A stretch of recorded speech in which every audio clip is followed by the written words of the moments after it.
Dear Reddit, has anyone you've known simply disappeared? Under what circumstances? Was there ever any closure? Story 1. My girlfriend or wife, we lived together for 17 years. At age 18, I became a substance user. I met Janet shortly thereafter. For 17 years, we lived together despite our problems. We loved each other very much. In 1995, I entered into a long-term treatment facility. We stayed in touch by phone while I was in treatment.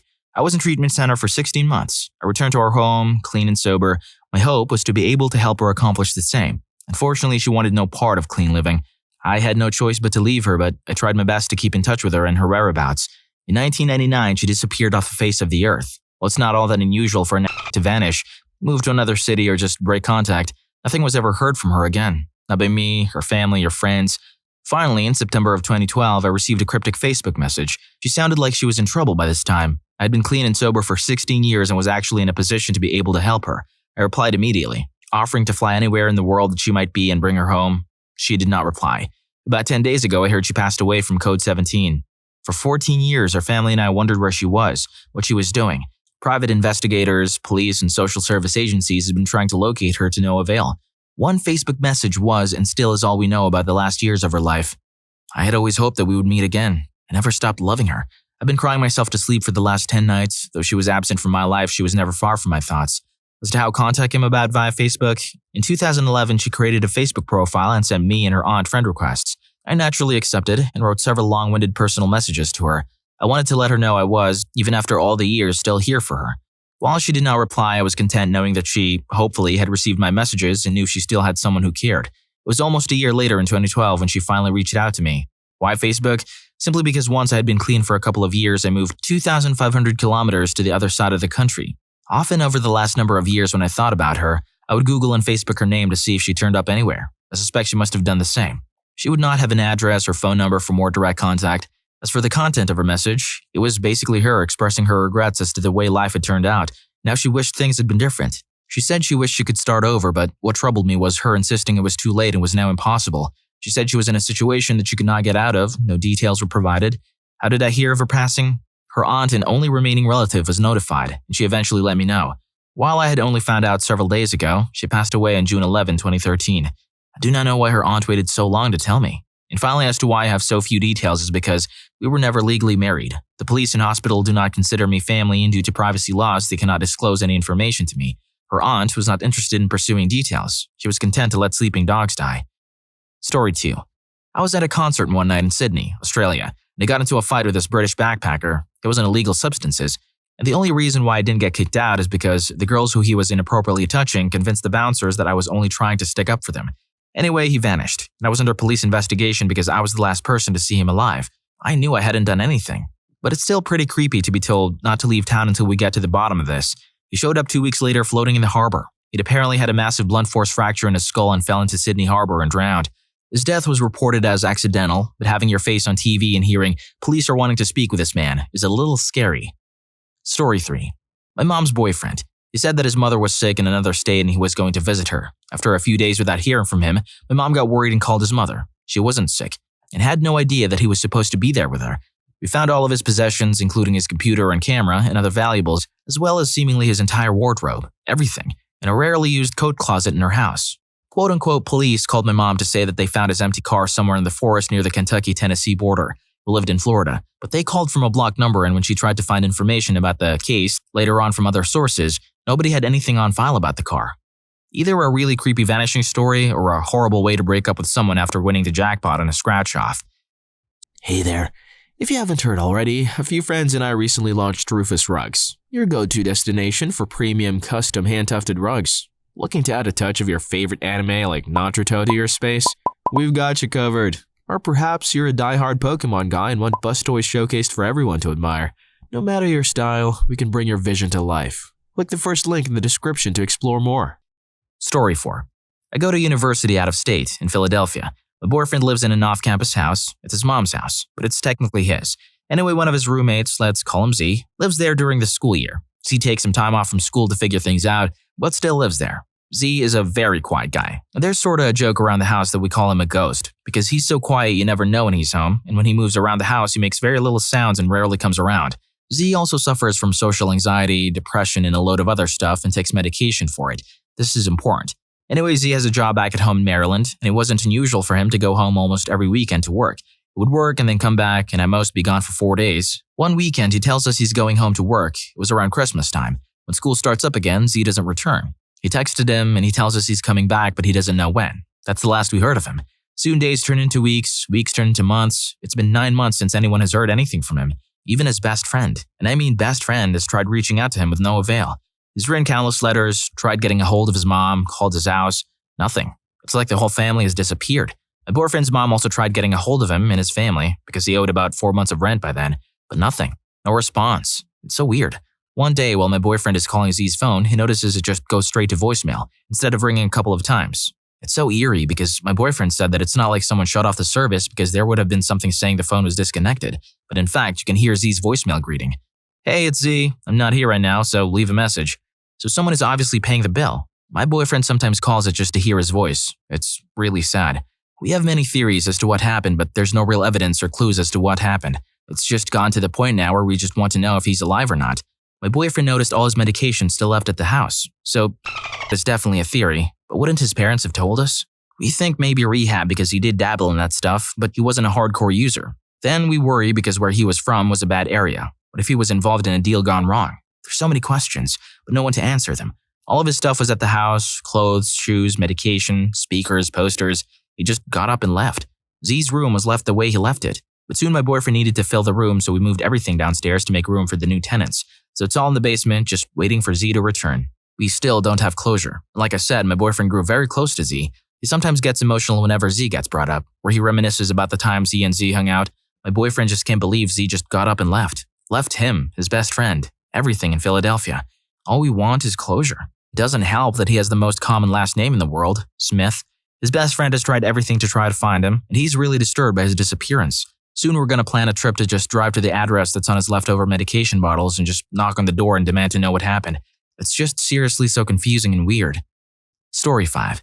I was casually seeing this girl a few years ago. We were more friendly acquaintances than anything else. She was fun and interesting, and we'd always have a great time when we got together. She didn't really have much to say about her past. All I really knew was that she'd spent a few years living in Saudi Arabia. She was a white American. One day, just poof. There were no responses to any of my attempts to get in touch with her, and I didn't hear anything from her at all. It was weird, but at the same time, we weren't at all serious, so I figured she found something more interesting. I ran into a mutual friend of ours a couple months after that, and when I asked how she was doing, he told me he had no idea because he hadn't seen her either. He was closer to her than I was, however, and he told me that she had been married to a Saudi, and the guy was very brutal and treated her like a prisoner. The mistreatment escalated when they moved to Saudi Arabia. When they came back to the States, she took the opportunity to run away from him, and she had to change her name and basically hide because she was so afraid of her husband. Our mutual friend was under the impression that she took off again because her husband found out where she was. I do hope that's the case. I don't like to think about the alternative. Can't blame her for being off the grid if she was hiding. She seems to be damn good at it, and I hope she stays that way. I also hope you've left a like on the video and subscribed to the channel by now. Story 6. I lived in a cooperative house one summer in the 70s. I called upstairs to Bev that dinner was almost ready and to come down. She said, "Okay, just a minute," and I went back to cooking. 20 minutes later, we were wondering where she was and Diane went up to get her. Bev's room was empty and the large window that opened like a door was wide open, leading to the fire escape. Her keys and purse were still on her desk. Her typewriter was there with half-finished homework in it. I've never seen her since. It was terrifying. This was shortly after John Norman Collins, the Michigan murderer, had been put in prison, and it was very fresh in people's minds. The next year, they found a body in the arboretum, but it wasn't her. I think about her every once in a while, and her picture is vivid in my mind's eye. What the hell was this guy cooking? Story 7. This happened in my town. I didn't know the people personally. An elderly couple in their 50s or 60s went missing. Neither of them showed up to work one day. No clues, no goodbyes, nothing. It was all over the news for months until slowly they started to fade from memory. About a year later, I found out what happened. There was a serial killer that had been working all over the country. He always went for the same thing. An elderly couple living in a house or condo with an attached garage. No dogs or kids. He would break in through the garage and kidnap the couple. This particular couple he drove to an abandoned house where he killed them. He left the bodies in the house wrapped up in garbage bags. It turns out the house was scheduled to be demolished and their bodies ended up in the rubble and eventually the town dump. They only found this out because they caught him in another state and he confessed to all his crimes and then ended it all in prison. Story 8. An old neighborhood friend of mine was living down in New Orleans with his girlfriend at the time. He had plans to go meet up with some buddies in Houston to see a football game, but first he wanted to take a bit of a road trip to go sightseeing in a small town on the border of Texas and Mexico. He never showed up in Houston. His family and girlfriend, quite obviously, flew into a panic and had the police on the job. The best they could do after a week of searching was find a picture that may have been his car. They were really not much help. Considering he was visiting the border of Mexico, there was a good chance he was down there, which is not an easy place to find a person. They come from a strong neighborhood community, so there was a lot of support for the family coming from all directions. It's never easy losing a child, and the police claimed they had done all they could and that they'll keep an eye out. 3 weeks without a trace, he called. He was in a hospital 1,000 miles away in Mexico from where he had been sightseeing. His hands were wounded, his face was bruised, and it took him days to remember his own phone number. He had nothing on him but the clothes on his back. As far as he could tell, he had been mugged and probably left for dead in a ditch somewhere. He has a spattering of memories of being on a bus and then being on the side of a highway and random places like that. His family flew down there and got him back home. I'm grateful that he made it out in one piece, and for all the people that must have helped him on his way. There's no way he could have lasted 3 weeks south of the border in a state of delirium without help. I don't know if this was a twist to the plot of Castaway, but I was waiting for him to have a best friend named Wilson.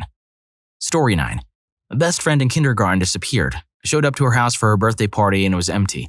I left the present I bought in the stoop and went home. When the school year started up for the first grade, I searched the playground for her, but she wasn't there. I thought about her often, but when I asked other friends about her, no one remembered her. I actually began to believe that she was a friend I made up, that she wasn't real. My mom recently gave me a stack of old report cards, and the one from kindergarten states that she and I had to be separated because without prompting, we'd never play with or talk to anyone but each other. I recently looked her up on Facebook. There are only 2 girls with her first name, and one of those lists her hometown as the one I grew up in. I haven't sent her a message. I feel like it would be weird. You may not remember me, but I think we were friends 20 years ago in kindergarten. Story 10. I had a client at my law office whose middle-aged adult son disappeared without a trace about 10 years ago. Nothing suspicious whatsoever. All of his belongings were still in his house, even his shoes. No signs of struggle. No known involvement with any criminal element. No known people who had a grudge against him or would do him harm. He wasn't drunk, wasn't using illegal substances, wasn't mentally ill. Nothing. Local police searched the woods near his house with officers and dogs, dredged the local river and tried to trace his bank and credit accounts. Absolutely nothing came up. Very awkward moment. We needed to get his permission to sell a piece of property he had partially inherited. Had to get his mother to sign a sworn affidavit saying that he had been gone so long without a trace that she presumed him to be dead. I guess that's what it'd look like if the rapture only ended up taking one person. Or aliens? You have to wonder though. Story 11. I'll never forget. It was Thanksgiving 2011 in the US. I was just finishing my food when my dad told me, "Your uncle is missing." My uncle isn't someone I really knew well, just someone I would see whenever I visited family in the Philippines. He was married to my mom's sister and they had 2 kids that were 14 and 16 at the time. I honestly didn't know how to feel. We were celebrating Thanksgiving with my dad's side of the family, so it was easy to just talk with my other cousins and really just forget about the situation. Apparently, he had already been missing for a week. The next day, we got horrible news from our family in the Philippines. They found his body. He had been... I remember 2 things. Being shocked and my family drinking and crying around our dining room table that night. A few details and rumors started around his death. The first was that he was involved in a cockfighting ring and he had recently fired someone who helped care for his roosters, but would bet against them because he really knew how healthy and capable they were. The second was that he had a mistress from a wealthy family and that the family found out and decided to get him for it. The last was just a random act of violence by a local terrorist group or gang. There have been no arrests made, not even charges. It's been over a year. According to my family, the police force in the Philippines is very corrupt, so it would take a long time to really get anything solved with any murder cases. Even though I barely knew him, I'm still angry. And if anything, it really opened my eyes to how poorly the Philippine police force operates. Apparently, evidence was misplaced and some witnesses essentially confessed to being paid not to speak, but the police did nothing. Story 12. When I was very young, 3 to 4, my best friend at playgroup was the son of a distant family friend. We were a quote-unquote boyfriend and quote-unquote girlfriend. At some stage, he just disappeared, and I forgot about him, passing him off as something my childish mind had made up. Then in high school, I noticed one of the office ladies says hi to me when I walk past in an almost over-friendly way. I didn't think much of it because she was just really nice to everyone. You couldn't not like her. 2 years out of high school, me 20, I'm talking with my mom and sisters about school and I say how nice the office lady was. Mom says, yeah, she was, I can't remember the boy's name, Josh's mom. I'm like, who? And she explains that we were best friends in the playgroup. Suddenly I realized I hadn't made him up. My mom tells me that he got leukemia and passed. Apparently he was asking for me in the hospital, but they never took me so I wouldn't get upset. I broke down and cried because it was so overwhelming. I get teary every time I think about him. It was so long ago and I'd forgotten till then. Story 13. Just out of school, I had a friend who was heavily into machine intelligence and object recognition and digital images just vanished when he started looking for work. He was doing amazing stuff with desktop scanners and off-the-shelf PC hardware almost 2 decades ago. So I have no doubt that he got scooped up by some intelligence agency or research firm and that he now has a higher security clearance than Obama. Well, it's either he might have been recruited to MIB or got sucked in and is Kevin Flynn. Story 14. When I was in 6th grade, my best friend's mom disappeared. There was a lot of suspicion around the father, who was kind of weirdo.